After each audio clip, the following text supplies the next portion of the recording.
What's up guys, Coach Hayden here with Steel Strength Training.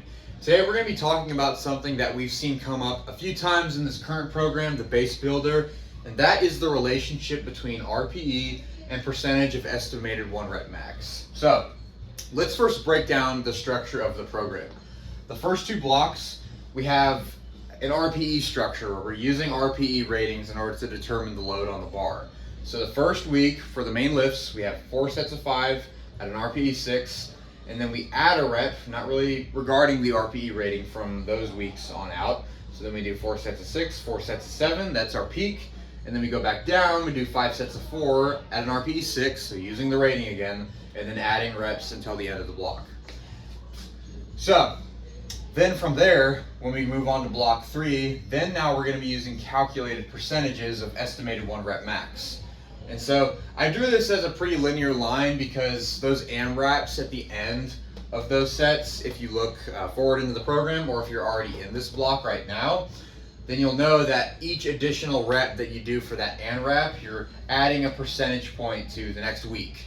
So if you're supposed to do 5 sets of 3 at 80%, which is this first week here, and if you do 5 reps for your AMRAP, then you're going to be doing 82%. For the following week, and then if you do the same thing for that week, it'll be 84%. So it may not be perfectly linear, but you get the idea, is that each additional rep of those AMRAPs is adding a percentage point. So it's going to look fairly linear as we get to the top right here. So as you can see, as the program is structured here, we get fairly close to probably around 90%, maybe even 95% of your estimated 1 rep max. So that's pretty darn heavy. It's close to the heaviest weight that you could lift during this whole progression. So a couple of potential issues that we can see with this type of program is firstly misjudging your RPE ratings. So let's go back down to the beginning. As we said, when we start with our 4 sets of 5 and it's at an RPE 6, that is relatively light.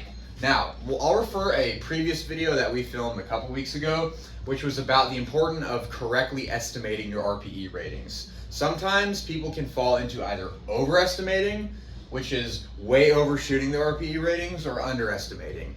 And with this program in particular, the overestimators might have a higher price to pay. And for one particular reason. Let's say that when you start your 4 sets of 5, and you know, as you're typing your info in on your app, you say that it's 4 sets of 5 at an RPE 6, when in reality, as we've watched you, and maybe as you know kind of just to yourself, that wasn't actually a 6, that was really heavy, it really started to slow down, and it was more like an 8, but you chose to type down as a 6. What happens then is as the progression goes on, you will reach the ceiling too soon. And that's because really what we have going on is something like this. We're on the intensity spectrum, we're already too high up. To where, like I said, as opposed to being a 6, this is really an 8. So let's just go ahead and change these 6s to 8s and just see what happens. So, a couple things would happen. If you're already starting at an RPE 8, that means that each additional rep, so 4 sets of 6, 4 sets of 7, we're probably going to get close to RPE 10 by the time we get to the end of each block, to where you either have to get to that RPE 10 and just muscle your way through it, or you're going to be taking weight off of the bar because you already started off too heavy. But then we're not out of the woods yet. You have to do that again for block 2, probably running into the same type of problems. And then when we get to block 3, the percentage of estimated 1 rep max is going to be even worse off than the first and the second block were. And that's because the data that the percentage of estimated 1RM is taking from, where it's getting the data is from these first 2 blocks of buildup. So if they're already scaled too high, then that means that 80% of your estimated 1 rep max is really going to be closer to 85 or 90. And then you can see where the potential issues just compound and snowball. So then if we have 85, and then 80, maybe 86, 87, 88, 89, 90, and then before you know it, we're getting close to a 100% or maybe even over of estimated 1 rep max by the time we get to the end of the block. And as you can see here, if this was our intensity ceiling, we've blown past that. And that means that that little extra bit that's poking out of this graph here is going to be failed attempts, which we don't want. We don't want people to be pushing themselves beyond what they're capable of when we get to these higher loads. We need to make sure that you stay disciplined. So this is just for our clients, on the client side of things. Make sure to discipline yourself. Be patient.